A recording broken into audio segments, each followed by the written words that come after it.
Welcome back.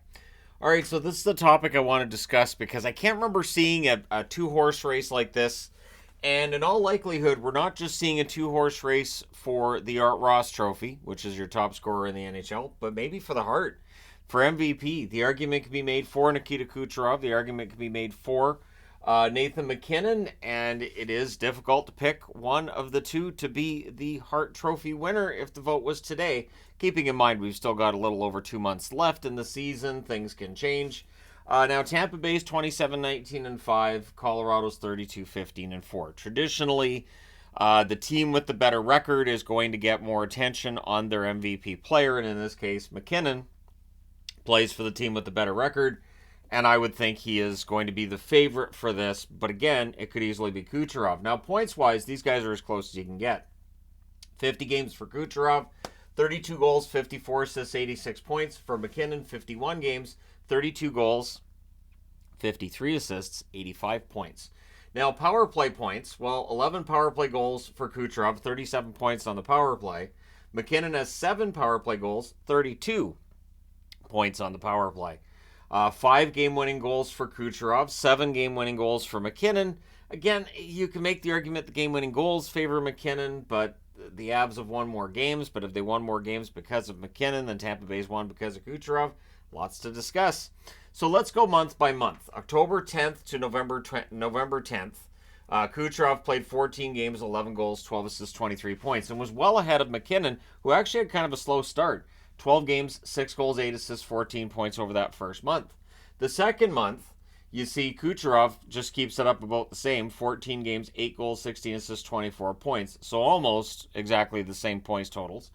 And then on the MacKinnon side, he really gets things going. 15 games, 5 goals, 18 assists, 23 points. So this is where you're getting into the MacKinnon jumping into the conversation. The third month of the season, from December 11th till January 10th, Nikita Kucherov in 13 games, 9 goals, 11 assists, 20 points. And this is where MacKinnon's really jumped it into full gear. 15 games, 11 goals, 19 assists, 30 points. So he outscores Kucherov by 10 points, gets all caught up. From January 11th until last night, February 7th, that's 9 games for Kucherov, 4 goals, 15 assists, 19 points. Over that same time period, MacKinnon, 9 games, 10 goals, 8 assists, 18 points.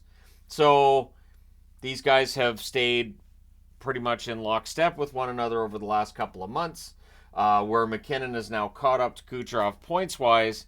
It feels like MacKinnon's trending more in the up direction than Kucherov, but at the same time, 19 points in 9 games versus 18 points in 8 games, or 9 games. We'll see. We'll see. And it may very well be whoever ends up winning the race for the Art Ross gets more consideration for the Hart as well. So if we look at other parts of the game, and there are other parts of the game other than just the scoring, hits-wise, well, that favors MacKinnon. He has 39 hits to the 27 hits for Kucherov. Block shots also favor Nathan MacKinnon, 45 block shots versus 20 by Kucherov. But Kucherov's not really a physical player. Giveaways and takeaways, there's 65 giveaways for Kucherov, but 43 takeaways. And in terms of ratio, that number's better than the one for MacKinnon. He has 53 giveaways and 23 takeaways. So, again, this is forgivable when you've got a player with 85 points in 51 games. But when you're looking at players that are this close in every statistical category, the fact that you've got 12 more giveaways for Kucherov, but you've got 20 more takeaways, mildly better numbers on that side of things. Face-offs, just for fun, I figured I'd put up face-offs, knowing that Kucherov's a winger. He's won 2 face-offs, he's lost 2. His win percentage, 50%. For MacKinnon, 378 wins in the face-off circle, 428 losses in the face-off circle, meaning win percentage 46.9%. So you could make the argument Kucherov's been better in the face-off circle than MacKinnon. But of course, it's a small sample size from Kucherov. And then time played per game. And this is where it's interesting too. Kucherov's played less per game, 21 minutes, 59 seconds, which is a lot for a forward. But MacKinnon, 23 minutes and 2 seconds. So if you're getting into production per 60 minutes of on-ice time, you're looking at just how productive they are for the time they're on the ice. MacKinnon has 1 less point with 1 more game played, and he plays more time on the ice than does Kucherov.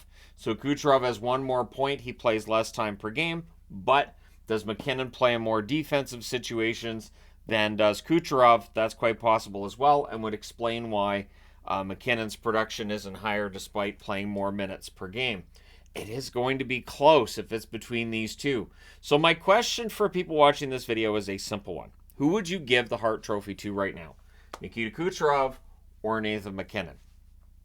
And why is Connor McDavid going to come up and win it at the last minute? Anyways, but for right now, I would think these are your two favorites for the Hart Trophy. But do let me know your thoughts in the comment section below as always. Don't forget to hit like and subscribe in the event that you haven't done so already. Thank you guys so much for watching, for all your support. I will talk to you again soon.